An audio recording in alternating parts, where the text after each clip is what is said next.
Hey, everybody. Welcome to another episode of Hair Loss Hot Takes.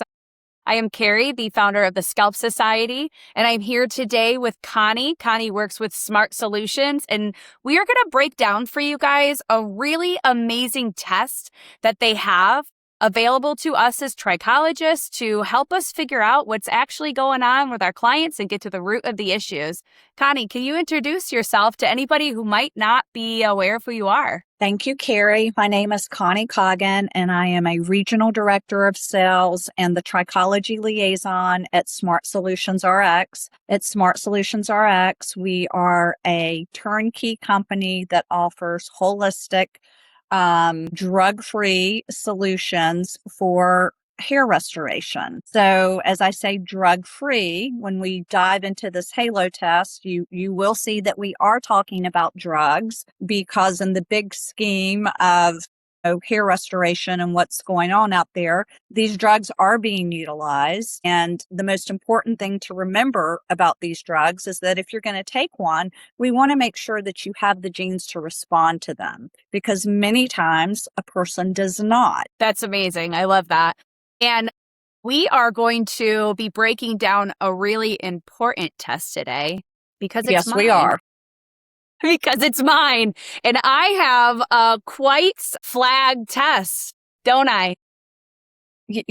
I'm so pleased that you agreed to make yourself vulnerable and allow us to dive in and to share with your audience and my audience really what's going on with you internally, genetically, because you do have a lot going on. So there's a lot of drama in your test that we can talk about. Imagine that. Just really imagine that. But for anybody that's just kind of listening for the first time that's not familiar with halo test, the best way I can explain it to you is that this is a genetic test. This is not a blood test. This is a cheek swab that you do. And what we are looking at are your genetic vulnerabilities that could be contributing to your hair loss.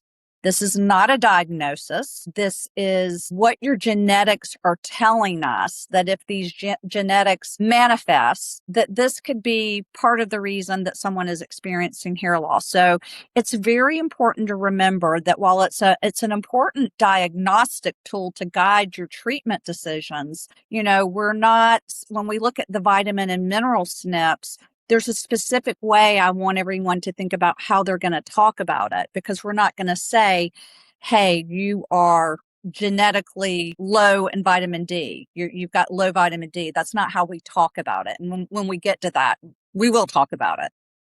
Okay, and sorry. I just wanted to say, so what we're going to look at, like you guys as trichologists, there's not one thing that's causing hair loss. There's hormonal conditions.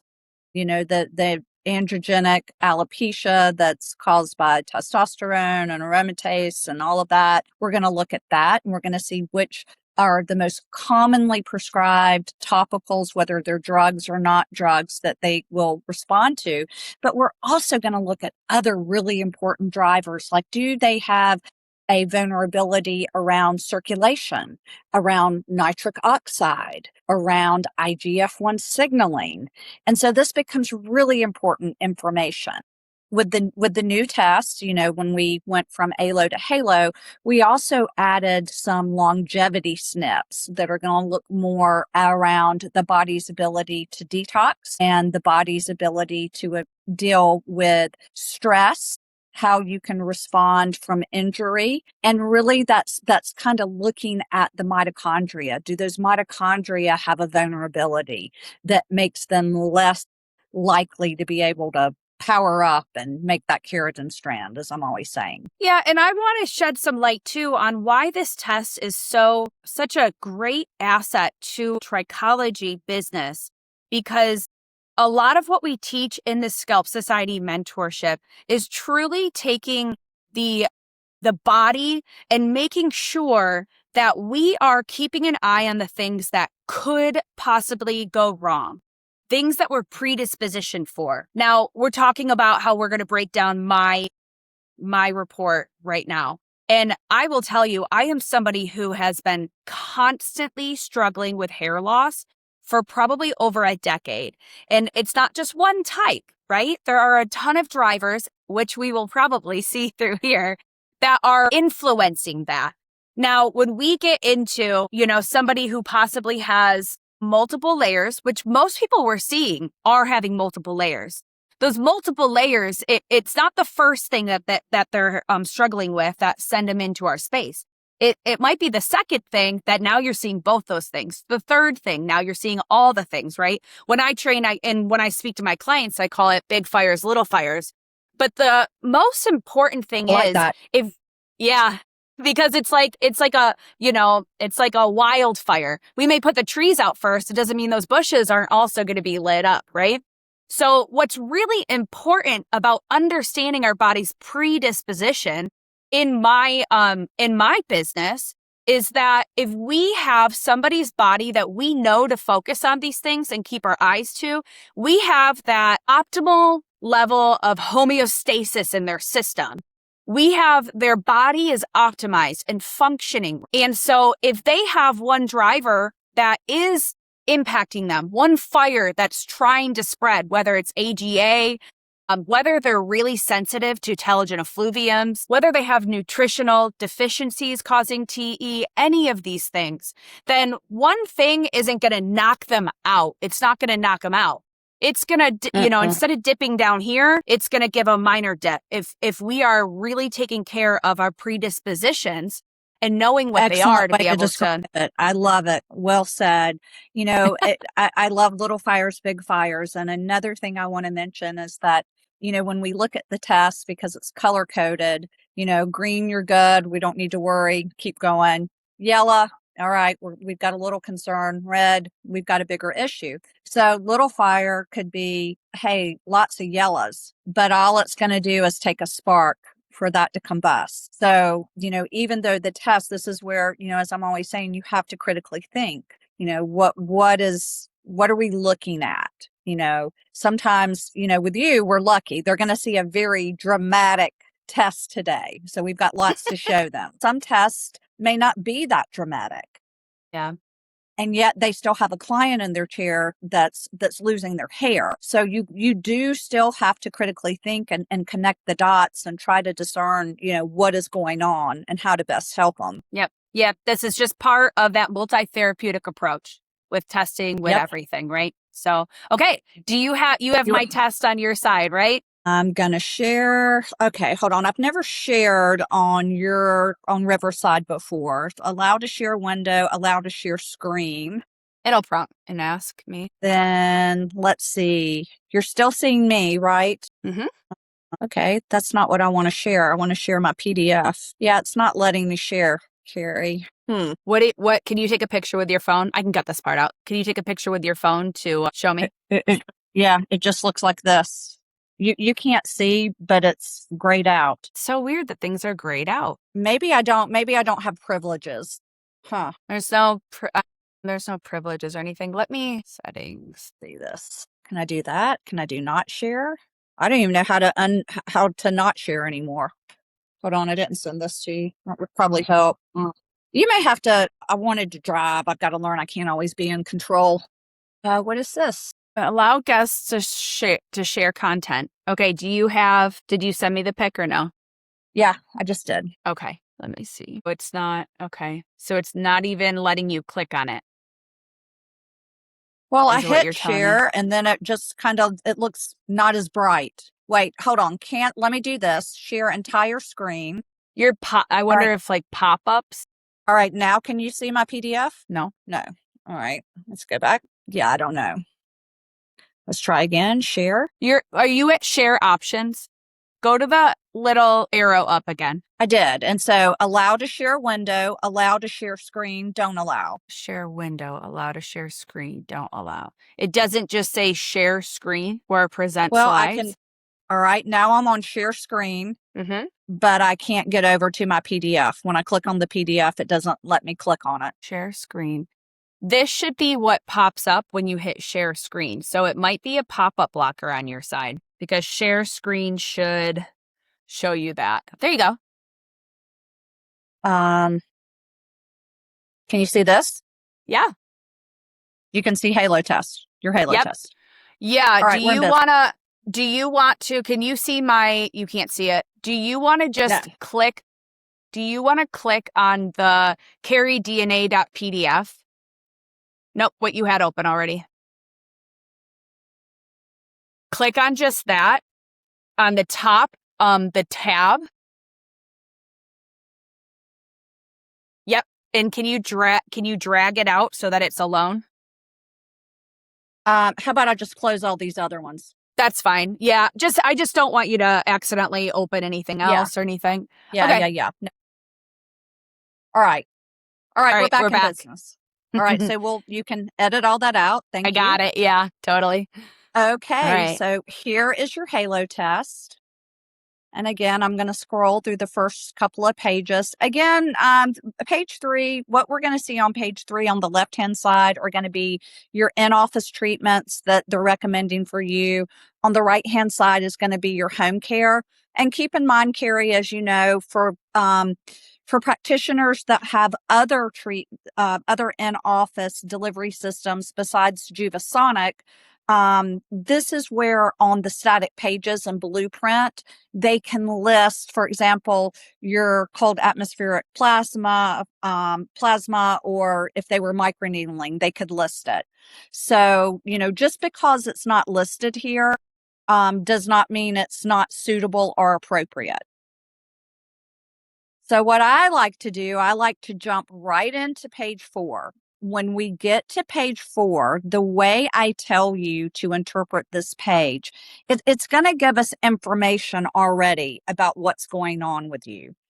The darker the box, the darker the green, and the higher the percentage, that means that drug or ingredient is more likely that you're going to respond to it. You're very suitable genetically to respond to that.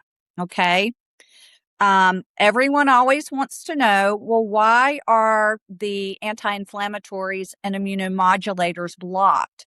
We block these. Remember how we always tell you to select androgenic alopecia as the diagnosis, even if you're working with a client that has alopecia areata, even though you know it, even if it's telogen effluvium, because what this test is doing is it's going to block those anti-inflammatory drugs that are used for alopecia areata. That's just how the algorithm works. Mm-hmm. So we want to expand, even if they have alopecia areata, we want to know, hey, will they respond to minoxidil or latanoprost or spironolactone? Because they still could have hormonal drivers down the line that we want to give them information on.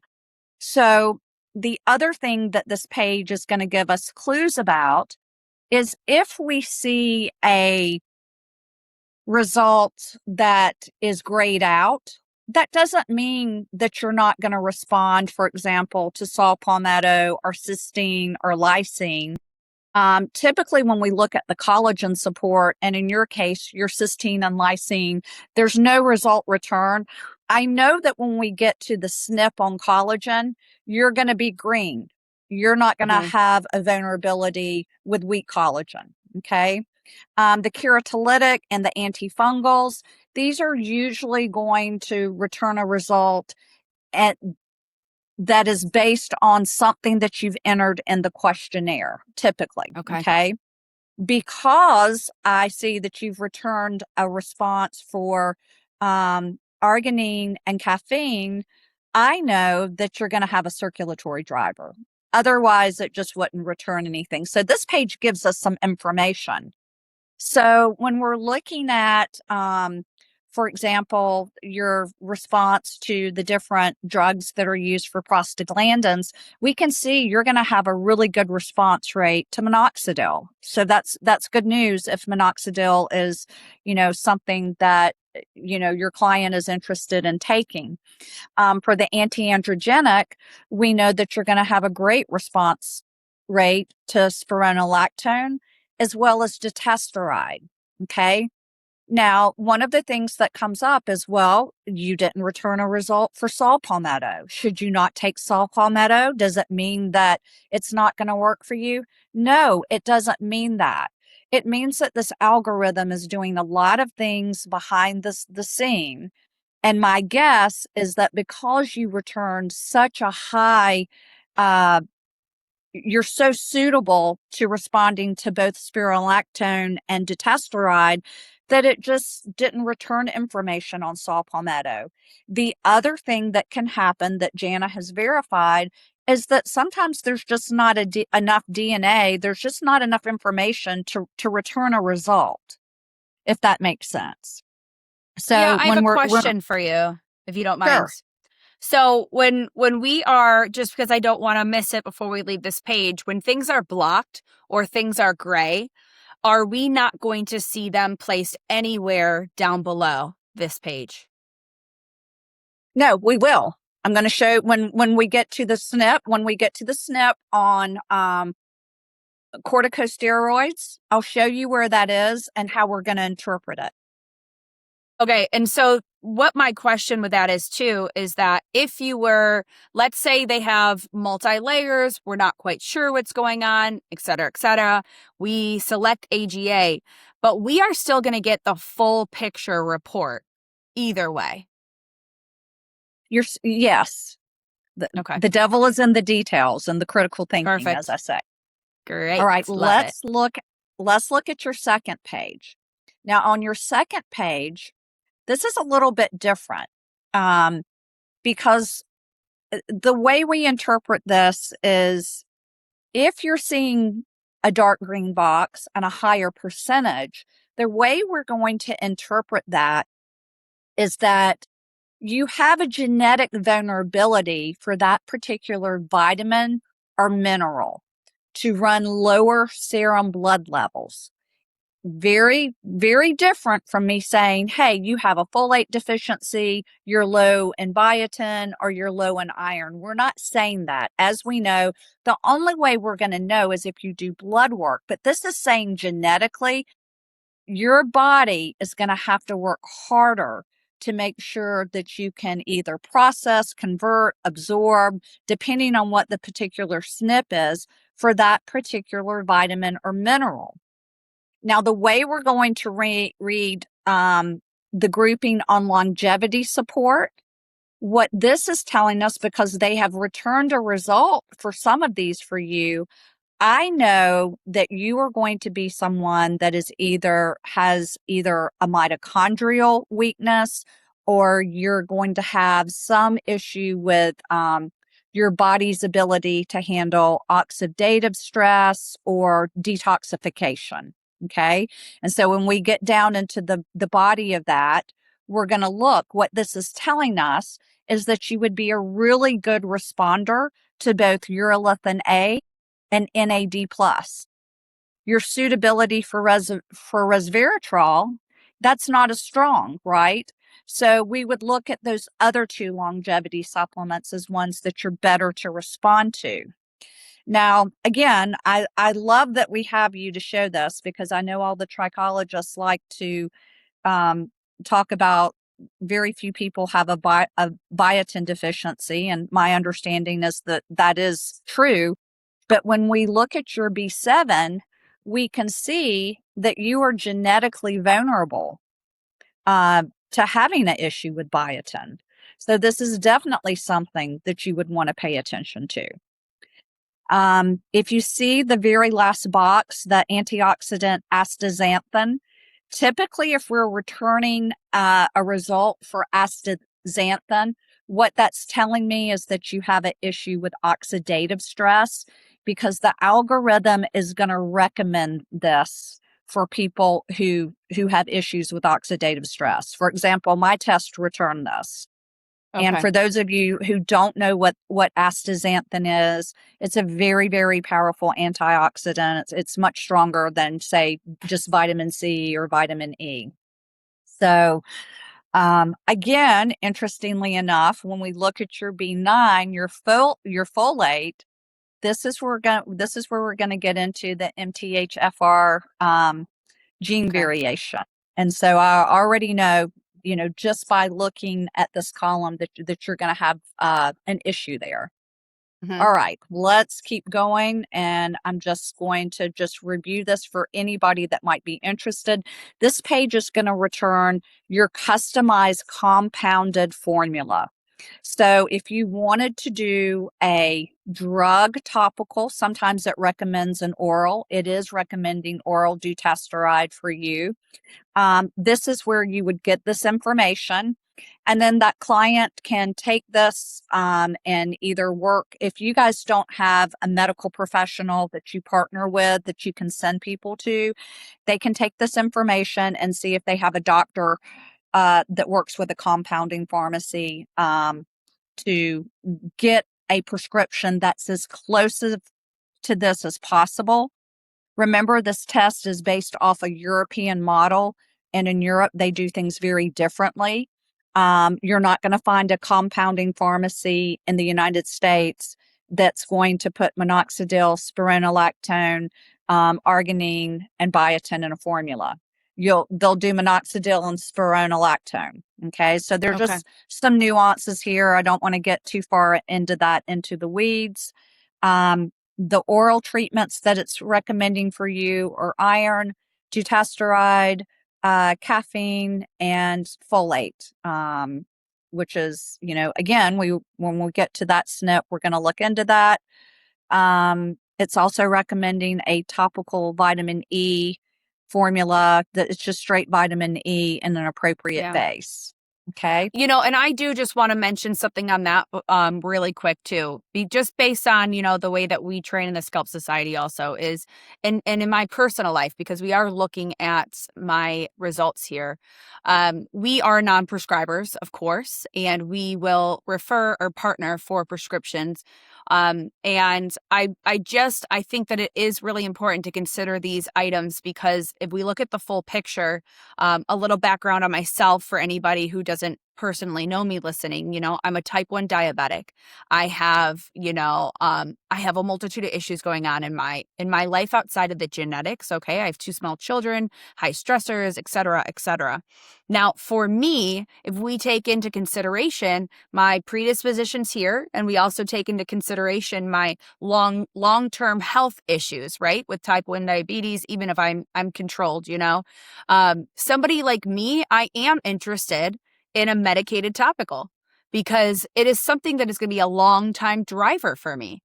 And it is something Sure. that I am going to genetically respond to. It doesn't mean that it's going to be just medical and not, more holistic or supplemental. Absolutely not. I'm going to be doing both of those things together to best optimize my body. But I just, just speaking towards trichologists specifically, I think that there's this idea that we're so anti all of the medication when we really are cutting out and doing a disservice to clients by being like that, So it's part of it's part of it.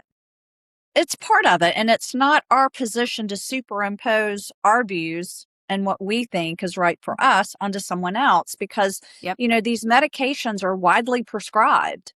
If they go to a dermatologist, this is what a dermatologist is going to recommend. The service that you're providing is you're just driving, it's another layer. You're driving down to see which ones they're actually going to respond to. So you're saving them time and money if they want to do Yeah. that. So, Yep. as a holistic company, we don't throw the baby out with the bathwater. We don't say don't do it. That's a personal choice. What we say is, Yeah. hey, do it with all these other things with your non prescription topicals, our growth factors or PDRN, with your internal support, the nutraceuticals, Hmm. LED, that sort of thing to get the best result possible. So thank you so much for sharing all that about just your personal your background and state of your health. We really appreciate that. Okay, so this is just a recap of your questionnaire. I'm not going to spend a lot of time through here, but we see you have indicated that you do have diabetes. So very something to pay attention to. Okay, let's jump into the test. And I'm going to go to these just for the sake of time. I'm going to try to move through them quickly, but I want you to stop Perfect. me whenever you feel like there's something that you want to share or that, your audience, needs more Yeah. elaboration on. Great. So when we look at the test, It's gonna, all you have to do is read. It's gonna tell us what we're testing. So we're now, first of all, we're looking at anti-alopecia drugs, specifically prostaglandin D2 inhibitors. And so we're going to ask the question, do your genes suggest your scalp may be more sensitive to prostaglandins, naturally occurring signals that can slow or limit hair growth? Okay. So yeah, let's talk about this for a minute. What is a prostaglandin? Think about a prostaglandin as a messenger. And prostaglandins, what they are specifically is they're short-lived lipid signaling molecules. They are specifically made from fatty acids and cell membranes. So not that we have to know that, but it's a signaling pathway, okay? When we look at yours, because typically the prostaglandin, whatever we're measuring, many times it's tied to a drug. So if you go down and you look under like where the yellow bar is in the next box, it says associated APIs. We're testing what your response level is going to be to cetirizine. Now, interestingly enough, you're green for the first, you're yellow for the second. So I know typically if you're green, that's low support. Even though you're yellow for the second, it's still returning a low support level. The takeaway from this, Carrie, is that, you know, for this particular prostaglandin SNP, this isn't a huge issue for you. And I'm kind of glad that it's not because, your response rate, what they're measuring, well, you're not going to respond well to cetirizine. Okay. Does all that make sense? Mm-hmm. Okay. I'm going to go to the next page. But look here, we're still in the prostaglandin SNPs. We've got 3 different ones. So you can see right here, this is the gene, this is the SNP. So again, what certain prostaglandins do, they support hair growth, most of them. Others can inhibit follicular activity. So without doing a deep dive into which one's doing that, we can do that at a different time.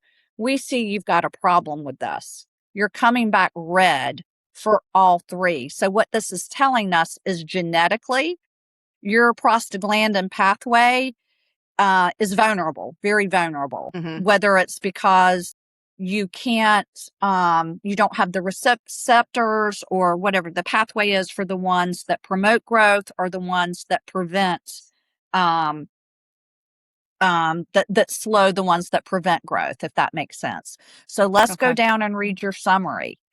Efficacy for latanoprost. Well, you didn't even return a result for this. It says there's no indication for it. So we look at your support level, it's high.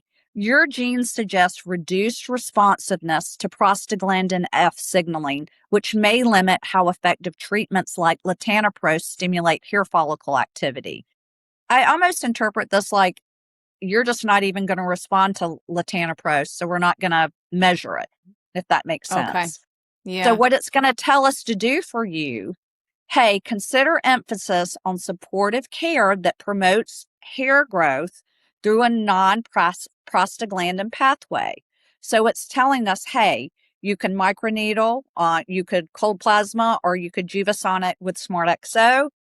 Your home care, we're going to load you up with some growth factors. That's how we're going to stimulate that pathway to grow. So growth factor 3X, our red light cap, and our soon to be released peptide scalp serum. So whatever the problem is, we're going to tell you how to fix it or how to offer support within our product suite. Okay. So Carrie's got some prostaglandin issues. All right. Now we're going to get into we're still in anti-alopecia drugs. And so now we're going to look at the efficacy of minoxidil. Do your genes suggest reduced responsiveness to some frontline hair growth treatments? So you're yellow and you're green for the 2 SNPs, and you can read and specifically see what we're specifically measuring there. Again, I just want to move through these because we're giving an overview. Mm-hmm. And look right here, lo and behold, You are coming back a really high responder to minoxidil at 93%. And even though you Okay. have one SNP that's coming back yellow, they're still saying, hey, your support level for this is low. Okay. What can you do for it? How are we going to address this at home? Hey, growth factor 3x. Okay. Perfect. Okay. So remember when I told you that we were going to block the steroid page?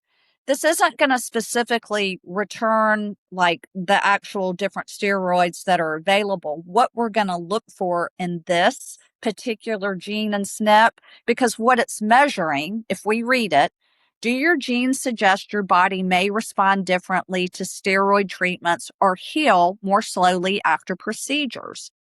If this were yellow or if this was red, we'd want to pay attention to it. It's green.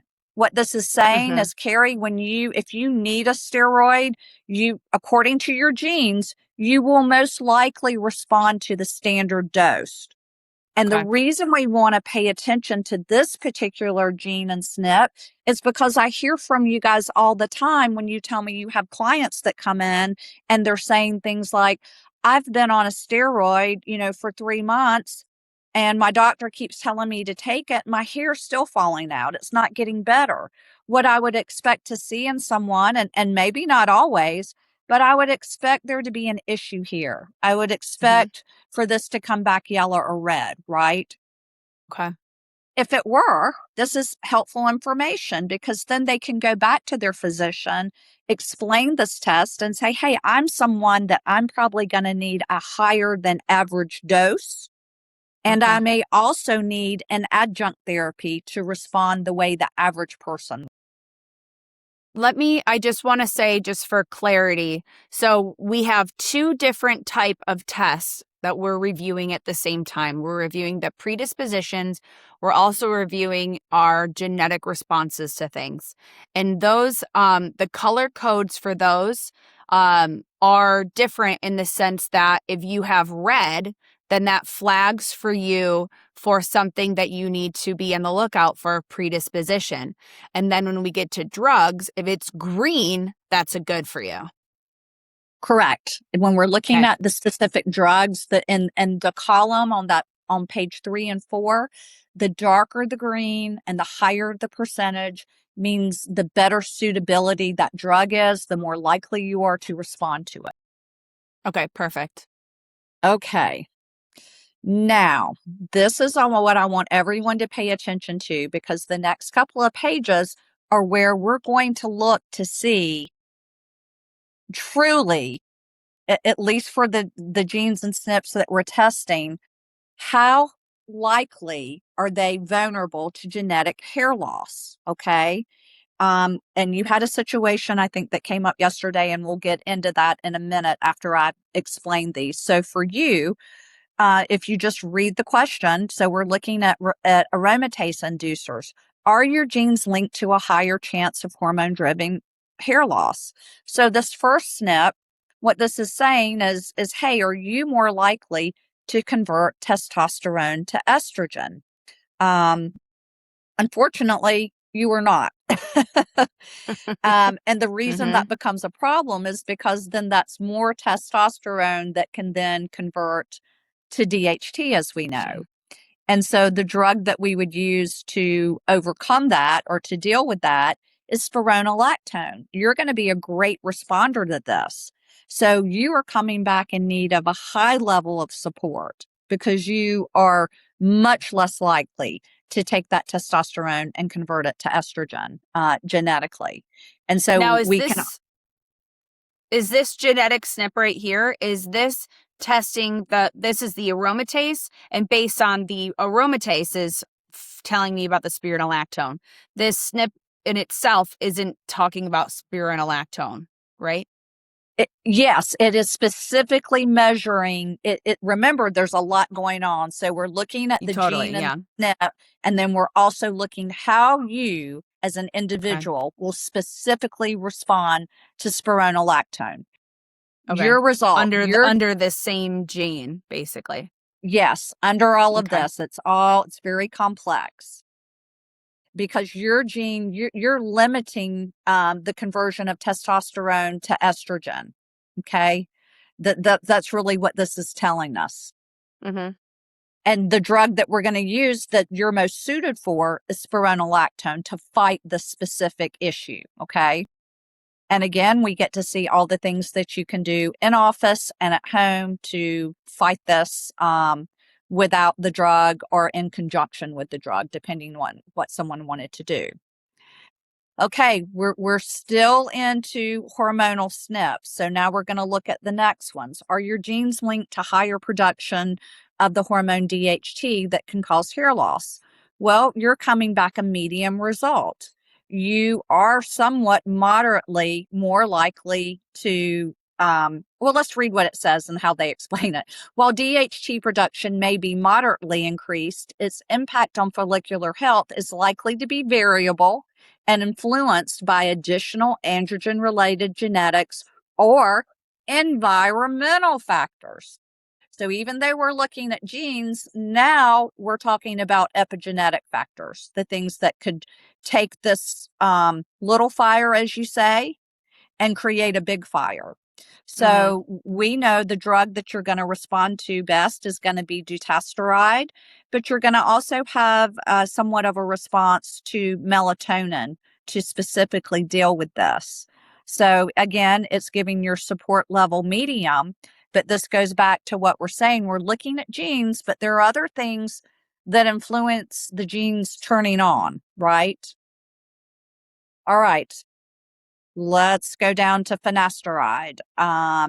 Do your genes suggest increased activity of 5-alpha reductase type 2, which can contribute to hair thinning?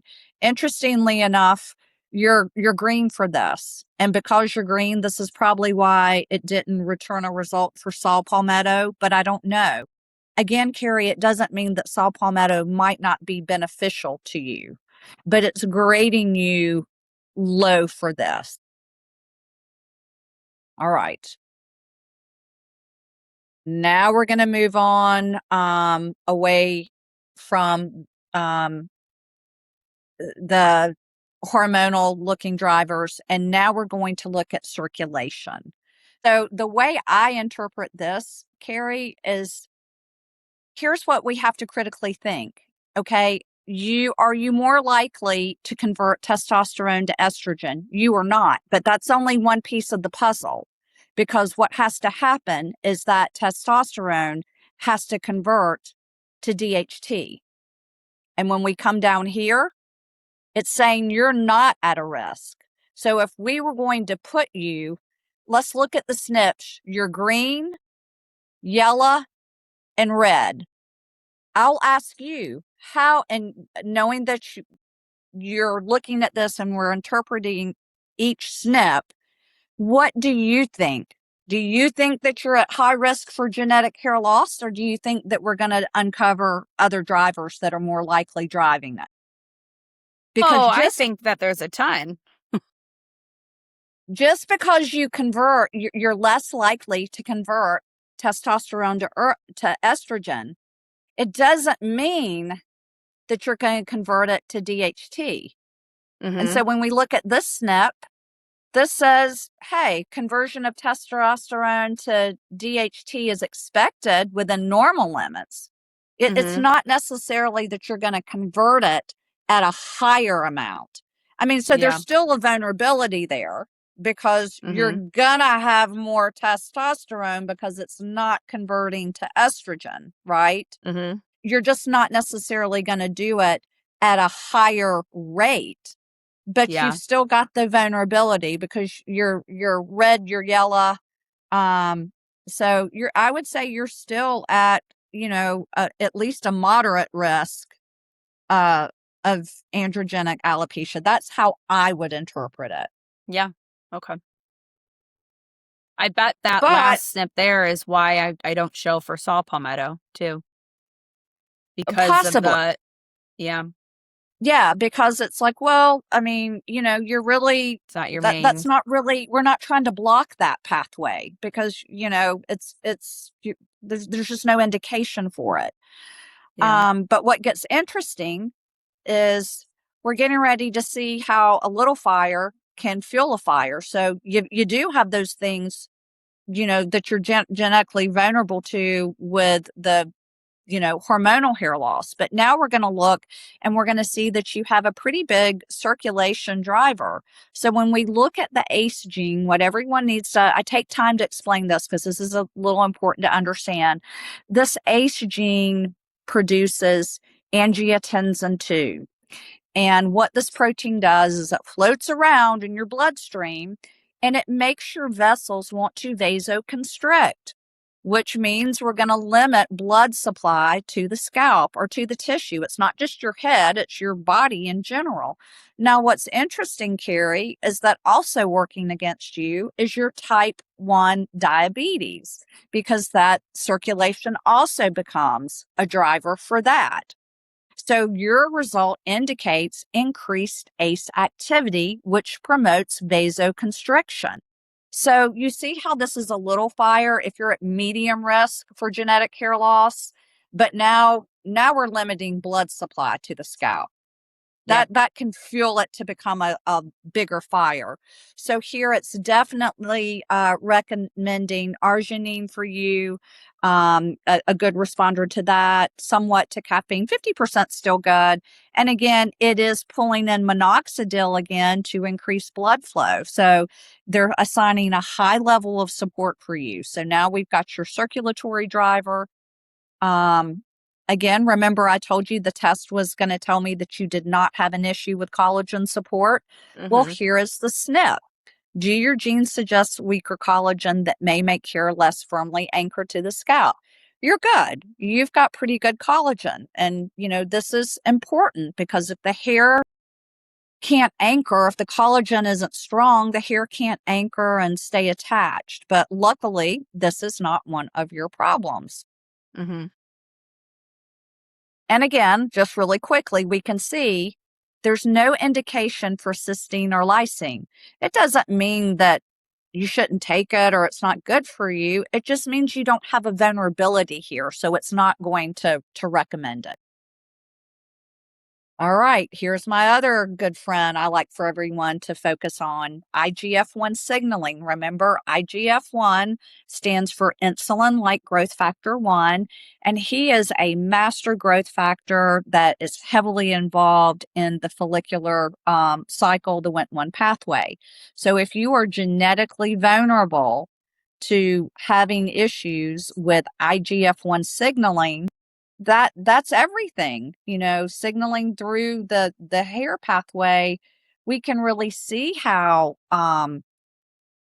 this is going to cause issues for you. And keep in mind, when we have issues with growth factors, the way we address that is with growth factors. So, the growth factors that are contained within the exosomes, that's why it's recommending Smart XO. And the reason it's recommending microneedling over, say, Jubasonic is because that microneedling, that controlled injury, stimulates the release of the body's own growth factors. But again, this is where we critically think, and we're going to apply whatever treatment delivery that the provider is offering, to this particular gene SNP.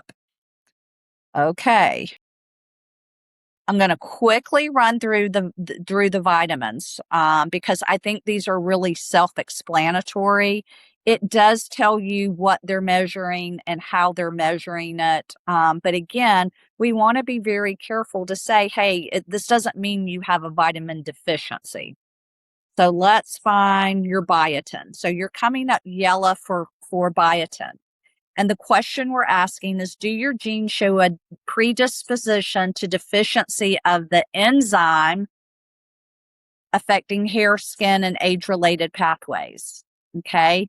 So you suggest lower biotinase activity, which may limit biotin recycling, causing impaired keratin production and lipid metabolism. So we know that you if you're not eating consciously to get biotin, you may want to. You may want to take a biotin supplement, especially while your hair is shedding and you're trying to grow it. Yep. So I love that you're the odd word. Okay. I know you love that one. All right. So MTHFR, you guys are all familiar with this. This has to do with your methylation pathway. And the way we talk about it at Smart Solutions RX, we are specifically talking about, can your body convert folic acid to its bioavailable form? And if you cannot, this causes problems. Again, this is where I get on my soapbox and I say, in the United States, what our government has done, and this is not a political statement, this is just fact, we enrich all of our breads, grains, and rice with folic acid. Why do we do that? Because, we thought everybody was deficient and they needed it. The problem is that a lot of the population has a variation of this MTHFR gene. And if you cannot convert folic acid to its methylated form, it can actually build up and cause problems for you. Methylation affects your body's ability to detox. Mm-hmm. It increases oxidative stress. So when you see this, when you have a client that's coming back yellow or red like you want to make sure if they are taking a folate supplement that it's methylated. And of course, I'm going to tell you when you take GARD, we use a form of folic acid called quattrofolic so that your body doesn't have to convert it. We're doing it for you. So this is telling us, not just about folate, Carrie, but how, we're able to look and see all of these things are intertwined with what's going on, with your health behind the scenes. I don't think Gianna would mind me sharing this because she talks about it very openly. She has variations on this gene and she's very sensitive to a lot of different things. I mean, she really Okay. has issues with histamine responses. She gets flare-ups from all sorts of things, and it's just her body's inability to methylate properly. Okay. All right, let's keep going. Your B12 is good, so we like that. Your C is good. We're going to get to your vitamin E. And again, we see we've got a little bit of an issue here. And again, this is important because vitamin E, obviously, we need that for hair, skin, very important. Again, we're not saying that you have a vitamin E deficiency. What this is saying is that your result is associated with reduced vitamin E levels. It makes sense to me that if someone's red and they're losing their hair while they're trying to grow their hair, I'm probably going to supplement this vitamin, but that's Yeah. my personal opinion. Antioxidants. Okay, so this is telling us how does your body, we're looking at this NQ01 gene, and it encodes an enzyme that protects cells from oxidative stress. So luckily, you got all this going on, but your body does a really good job of handling oxidative stress. So again, if it didn't, we would see it return a result for astaxanthin here. Okay. And then this gets into, well, what if someone has a low response rate to astaxanthin? Well, then we have to look at other antioxidants that they might respond to. If you look in the body of the report, it's telling you that that what we're going to look at therapies that quell oxidative stress and boost CoQ10 levels. So it stands to reason that we would look at other antioxidants like maybe vitamin C, vitamin E, and possibly CoQ10 directly.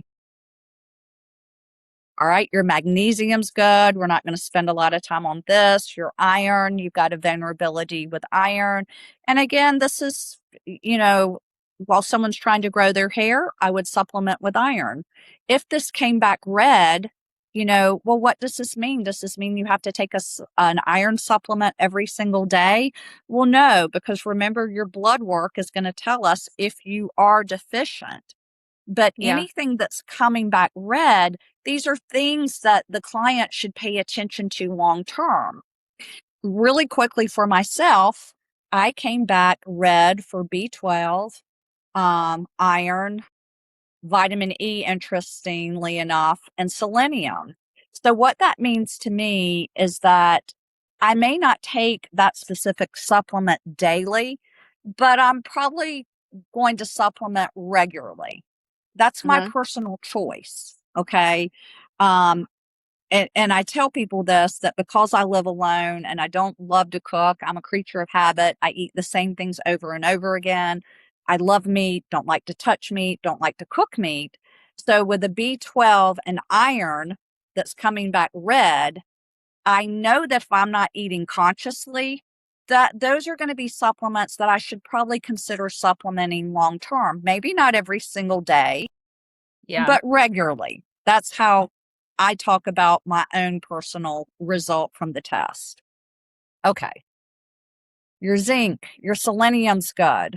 All right, let's look at your microbiome stability. So we're going to look at FUT2, and FUT2 is really interesting because this is tied to gut health. If you look at what it says, this is an enzyme that's involved in the transfer of carbohydrate molecules to the cells of the intestinal mucosa. So I'm not a doctor, but I know that, you've got diabetes one. So it's interesting how this possibly could be related or not. I'm just asking. So what we're seeing is that because of that instability that's related, I mean, essentially how I'm reading it, to gut health, is this could create microbiome instability and impaired barrier function. So, interestingly enough, it's returning a high result. You're someone that could greatly benefit from regularly taking defense. Um, as we see, it's recommending calm topically, to help support topical microbiome of the scalp. So, kind of interesting here. I hit inflammation and wound healing. Do your genes suggest you may be prone to prolonged inflammation and slower healing in the skin or scalp? This is important to know because if there's inflammation, it may take you longer. You're young, but when you get to be my age, and let's say you bruise yourself, for me, you can look at me and I bruise. So it's looking at your body's ability to heal itself, right? And particularly when we look at the second SNP, which is NOS2, this is tied into nitric oxide. Because remember, our body naturally produces nitric oxide. If you have a genetic vulnerability that limits your body to produce nitric oxide when it's injured or when there's inflammation, you see how this is working against you and how this is working against the scalp and the hair. So again, this could be considered a baby fire, but when we Mm-hmm. start adding all these together, you know, and again, this is tied back in, diabetics are notorious for being poor wound healers, right? Particularly when someone's diabetes is not controlled and they get a cut. This is something that we really are concerned about because they're not going to be able to heal in the same way that someone who does not have diabetes. So Yeah. again, you can see how you have this kind of this is all weaving in together, right? Okay. Do your genes suggest reduced cellular energy production or slower recovery over time? So now we're going to look at mitochondria. What are those mitochondria doing? Um, well, you're red for this. So, Carrie, when I look at your chart, what I see, there wasn't as much drama around, the hormonal SNPs, but you Mm-hmm. got a lot of drama around all these other things that could be making you very vulnerable and is possibly more likely what's driving your hair loss, right? Because this is Yeah. returning a high result. And again, we're seeing the MTH. This is not a new SNP, but they're pulling it back down because these two are related. And they're saying, yeah, you're going to be someone that you may have a harder time, recovering because these mitochondria, because of this methylation pathway. And because these Yeah. mitochondria, when they're stressed, it's just going to take them longer to recover. So that's pretty interesting to me. And again, of Yeah. course, everybody knows it's going to recommend PDRN because we want to quench that inflammation topically, and we want to give them guard internally. All right, now we're back with nitric oxide in circulation. So it's pulling that ACE gene back down that we saw earlier in the report. And now we're Okay. tying it to NOS3. Again, this is also tied to nitric oxide. So again, yellow and red, it's saying, hey, you need a high level of support here. Detox, you're actually looking like you're pretty good here. We're looking at NRF2. We looked at NQO1 above, so they're giving you green. You don't need a lot of help there. But Interesting. we're continuing with detox, and you come back yellow for 2. But overall, the test is saying, hey, low support. Your genes do not suggest reduced antioxidant capacity or difficulty with oxidative stress. So that's really good. And I think this You is know, the last. I have a one thing on those. So, when I read up previously, it said on like that first page that we looked at, Mhm. possibly a need for the glutathione, but this is saying that the enzyme that uses it, is it struggling? Should I still utilize that? Because I take some of that almost daily. I Is that would. saying you would? I So it's would. not saying Well, that I it's have a well, hard time it's processing it.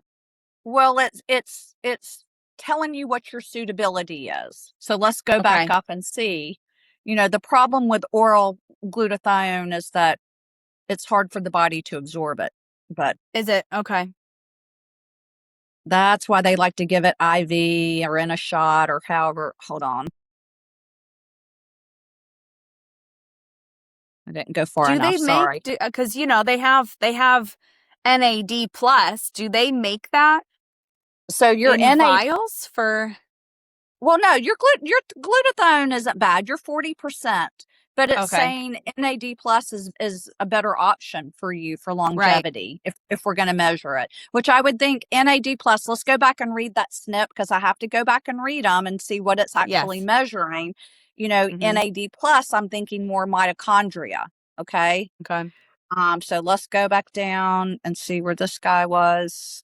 Well, and so my question about the glutathione is also, it's not that, I guess I look at it almost like, I read that almost as the MTHFR, where it said the enzyme that utilizes it is struggling. So and I might have just read through too quickly. I don't know if you just know from, glance at Okay. it right here. All right. Let's So read it. It the says you're the enzyme that uses it is what, struggling to get that or struggling to utilize it. So I'm just wondering, is it take more, or is it maybe you need to figure out how to get your body to utilize it, not necessarily take more of it? You know what I mean? correct. Like, are we measuring the pathway? So if we read the SNP, your genetic results suggest intermediate GPX1 activity, while glutathione dependent antioxidant defense is generally preserved. The ability to manage oxidative stress may be less efficient during periods of increased demand or environmental exposure. Okay, because what is this measuring? Gene encodes an enzyme that uses glutathione, can damage cells, slow healing. Okay, let's read the second one. To prepare cellular waste and toxins for elimination, is expressed throughout the body but exists at high levels in the skin. Genetics suggest while glutathione dependent detoxification is generally preserved, efficiency may be reduced under what this is saying, I think, is that the way you fix it would be to take more glutathione. Okay. That's how I'm understanding that. Okay. When your body is under oxidative stress to help boost the Okay. glutathione. Got it. So it even though it's low, that's why it recommended it, because indicated support, it's saying consider therapies that promote detoxification and boost glutathione levels. Um, Okay. so So it could be both. It could be find ways to help, you know, use that glutathione, but also support by taking more. So it's saying both correct. of those things. It sounds like, Yes. by taking that. And, I think what's really interesting, and I just want to note on the process that you and I just had going through this, okay? Um, because I know that you love everyone to critically think, and so do I, right? But to teach how to critically think, I think that was really important. What we just did was that we looked at this and we said, okay, so what is my result saying? What is that gene saying? But not only that, but look at that treatment option. And what do those treatments tell you? You know, Correct. it's telling us we were just able to critically think that out. And I think it's important to know so that because I want people to be able to look at these and not have to call you every single snip. Well, yeah, Because if they look, not that you're of course always willing to help everybody, but if you look at that treatment option, look at what it is recommending to say these things are not only, to promote the uptake of it, but also saying to boost it, indicated support, boosting the treatment options use, essentially. correct. Correct. And again, it's not that I don't want to take the time and do a deep dive on anyone. It's Not just at for the all. sake I of know. our time today that I'm trying to hit Yep. the highlights. But certainly for people, for you guys that want to become experts in this, Yes. you guys with all the AI that's available, you can plug this in and it will tell you exactly what it means and if it's something you want to focus on. Yeah. Um, Again, when we're down at this part, we're looking at your secondary drivers. These Right. are the little fires that are going to blow up the big fire, right? So I think we Yeah. have I only but say yeah, that because it's teach a man to fish versus giving a man yep, fish. I Of love it. And course, you're always willing to talk everyone through, but I want to give people. I love that you and I were just like, well, let's look at this real quick, and I just wanted to break down what you and I just did, so that if somebody's looking at one snip, to learn how to break it down is look at all those. What is that treatment option saying? What is that indicated support saying? And utilize that to understand what that snip is telling us. I think that's really important for them to learn how to fish just like we absolutely. did. Yeah. Absolutely. I have to go Yeah. fishing every day when I review one of these tests with someone. And you Exactly. see, I have to go back and read. I don't Yeah. know these genes and some of this terminology off the top of my head. Right. You have to use your brain and cipher through some of these things. Mm-hmm. Okay, tissue strength and density. Again, this is tying in to your collagen as well as your retinoic acid receptors, which are good for. So, green for that. It's going to tell you. It doesn't even tell you. You don't need any help. Now, it does tie in IGF-1 signaling because this certainly does affect your body's ability to make collagen and elastin. But even with the red IGF-1, it's still saying your support level is low for collagen. So I think this is our last one. Yeah, that is our last one. Is Great. there anything else you want me to show on the test that you want me to show everybody and take a look at? No, I just think I think we hit on the most important things. And just to drive in, you guys, when we're breaking this down, as you and I spoke about previously, and so I just want to reiterate what we've already mentioned too, because this is and was a great question that I called you personally to Yes. break down was the idea that these are not the only genes that you have the ability to look at in your body. However, these are very important drivers for your hair loss. And these are also, do you want to expand on that? I'm happy to keep popping off, but Yeah. So what I'd like, I mean, let's just share that. So you and I spoke Mm-hmm. yesterday. I think you were in a chat with another provider that does Halo, and she saw clearly the client had a pattern of female pattern baldness or androgenic alopecia, but the result that was returning in Halo did not have her at high risk. Is that a correct analysis? Yes. And Yes. so what you offered was brilliant, and it got you thinking, about, well, are these the only genes that we're testing that could be driving hormonal hair loss? And the answer is no, because remember what the test is doing. We're looking at the most important ones, or the what geneticists would say are the most important ones, and we're tying it to a drug. So we're Mm-hmm. wanting to see, do you have the gene to respond, to finasteride, dutasteride, spironolactone? So like you were saying, there's so many other genes. Now, because the test didn't put her at high risk for genetic hair loss, as you so critically thought out, that doesn't mean she doesn't have it. Because as Mm-hmm.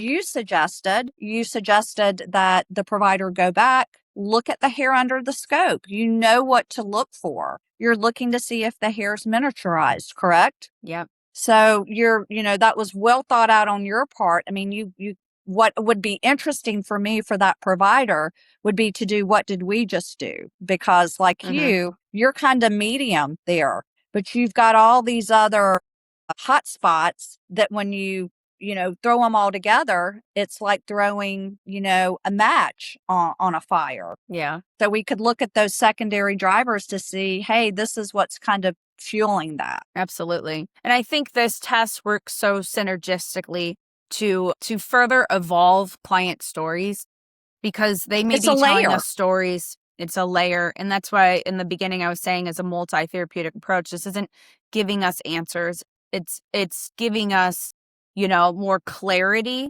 But just because somebody's predisposition to these things doesn't mean it's what they're experiencing. We should keep an eye on it. We should verify through, a blood test before, sending it full home. This is exactly why, if it's available in a blood test, right? But I love, I was just working this out with somebody yesterday is the further we get into this industry and our education in trichology, the more hyper focused we can become with all of the information that we know how to seek out. But it's so important to take a step back and really like just review the facts in front of us to draw, conclusions from our hypothesis initially, drawing lines between all of it to create what is leading us to those big fires, to know how to put those out first and how to try to extinguish those little fires for the longevity so that anytime another little fire comes up, it doesn't turn into a wildfire. So I had a thought that I want to share. So let's say we take someone, you guys do a test, and maybe you think that you're pretty clear. It's telogen effluvium, right? It's a clear-cut case, you're pretty sure. But we still want to see what the vulnerabilities are going to be. Yeah. Well, let's say it's telogen effluvium that maybe it's primarily, stress, related, a lot of stress. To me, what I want to look at that, anything like how her body handles oxidative stress. Going back to I think it's FUT2, that's your microbiome. Because if she's stressed, if she's got a vulnerability there and she's under stress, her gut's under stress, there are just ways to tie all these in so that we can see how to best support that client. It's giving us like that genetic weakness. Maybe that's not there every day, but while the body is stressed and they're losing hair, we can really look to the test to say, hey, while you're going through this period, you're going to want to supplement with this, or we're going to want to, because you have this issue with wound healing, you're slow to heal and respond. It's going to give you clues as to how to support them for Mm-hmm. sure. So I No, I just love that. appreciate you letting us use your test as an example, because you're just a great example of, a lot of things. But like we always say, it's also your epigenetics. While these are genetic vulnerabilities, there are things that can cause them to pop up and to manifest, Yeah, absolutely. because typically I've stopped saying this, Carrie, but because now the world we live in is so crazy, because I would say things like, well, are we really worried about, mitochondrial weakness in someone that's 20 or 30? When we're young and we've got nice firm collagen, it's because our cells are communicating and the mitochondria are powerful and everything's going on. I tend to think about being more concerned about that with clients, that are older, they're postmenopausal, Mhm. where, you've got more senescent cells that are throwing out those inflammatory signals. But honestly, because we are in this epidemic of hair loss and we're seeing it much younger and younger, who's to say that we're not seeing these vulnerabilities in action? Yeah, So absolutely.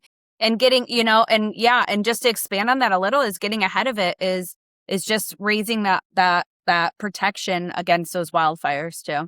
So I absolutely. think that's really important. I do want to just note in before we sign off too is that we have added a lot of information in this past and the future rounds of our mentorship. We have a whole week that is guided towards testing where we do break down the epigenetic, you know, tests that tie in, so, just work Excellent. multi-therapeutic. Sure. And we break down the Halo test as well. And we talk, on our lives on Fridays, as well as the education on it. We break it down live with my two other educator trichologists on how to utilize this in our businesses too. So it's really a great tool. And They're two honestly, it very is, great tools. They're yeah, great. I mean, epigenetic and genetic testing are great yeah. resources for you guys. Yeah, yeah, but this has been added in on that testing week, and yeah, I mean it's been a game changer for me knowing my predispositions, the things that scream loudly like diabetes for me. So I've been able to really take it and change. Hopefully in the next few months I'll start to see those changes for I myself. love. It's funny, the what is it? The shoemaker has no shoes. I'm tired of Yeah, having my own we're hair loss problems. So we're all guilty of that. I understand. yeah, Understand. absolutely. All right, But Connie. Well, thank you for meeting with me today and breaking this down. I know that you're always welcoming to anybody who's having any issues or struggling with understanding these, and hopefully this will save a couple of phone calls, but I know that you're happy to answer questions either way. I'm always So, here to help, and I appreciate everything you do to support us too, Carrie. So thanks for having me on and talking about Halo today. all right, everyone have a good day.